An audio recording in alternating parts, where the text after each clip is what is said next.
جاز خان تاسو ډېره زیاته شکریا چې تاسو دونه ټایم راکړو.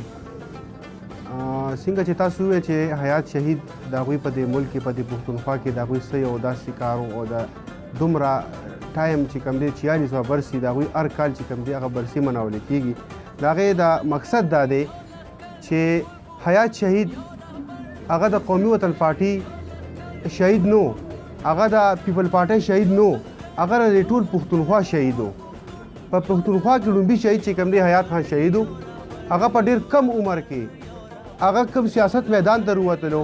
پاکستان پیپلز پارټۍ یو لیډر و ذوالفقار علي بوټو، الله پاک ته هغوی هم جنت فردوس ورکړي او زمونږ مشر ملي رهبر آفتاب محمد خان شیرپاؤ صاحب ته الله پاک ډېر ژوند ورکړي چې د هغوی هغه میشن او د هغوی هغه لاره اختیار کړه او د پښتنو په سر باندې لاس کېښودلو. حیات شهید په پاکستان په تاریخ کې د پاکستان په سیاست کې یو نوم لري او د هغوی 46 برسی د زیارت په ورځ باندې شیرپاؤ کلي کې منځلې کېږي او انشاءالله د نورو جلسو نه به انشاءالله مونږه دا برسی کامیابه برسی کوو.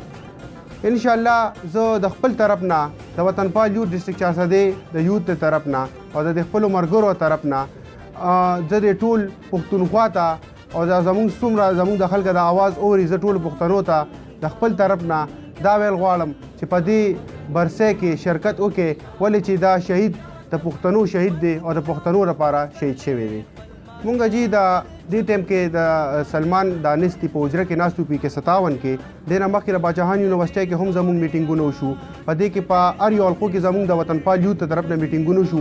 مشرانو خپلې تیارۍ کړې دي. هر حلقې نه د خپل هر یونین کونسل نه به په ډېر تعداد سره او په ډېر غټ جلوس سره به انشاءالله خلک راځي. خو زه د خپل یوت د طرف نه انشاءالله دا د خپلو پارټۍ مشرانو ته او د خپلو پښتنو وروڼو ته دا پیغام ورکوم چې انشاءالله دا ځله په جلسه کې به د وطنپال یوت څومره ملګري دي، هغه ضلعي ارګنایزران دي، که هغه د حلقو دي، که هغه د یونین کونسل صدران دي، انشاءالله په ډېر تعداد سره به په ډېرو انشاءالله د 1000-2000 تعداد سره به انشاءالله صرف وطنپال یوت د ډسټرکټ 403 نه به راځي. داسې به زمونږ صوبایي ارګنایزینګ کمیټي ممبران چې څومره دي په زرګونو په تعداد کې به انشاءالله هغوی هم راځي او دا برسي به په تاریخ باندې انشاءالله په ډسټرکټ 407 کې به د نورو پارټو جلسې جلوسونه به شوي خو دا برسي به انشاءالله د ټولو پارټو او د نورو خلکو نه انشاءالله ډېره زیاته ښه کېږي. پښتنو عوامو ته خو موږ دا پیغام ورکوو که هغه زموږ پارټۍ کې دی او که نه دی پارټۍ دی چې د شهید نه څوک انکار نشي کولی. زموږ حیات محمد خان شهید صاحب صرف او صرف مخلص د دې خاورې دپاره او د مظلومو خلکو دپاره شهید شوي دی. د ظالمانو خلاف ولاړ دی او په هغه وخت کې هغه ته د هېڅ کمی نه و. هغه در په در یو نواب را روانو په لندن په امریکا کې په هر ځای کې هغه خپل ژوند تېرولی شو خو راغی هغه د ګل په شان ځواني په ځوانه ځوانۍ کې زموږ د دې غریبو طبقې دپاره نو زیات احسان د هغه په دې صوبه دی او بیا سپیشل احسان د هغه په دې ضلع 400 باندې دی.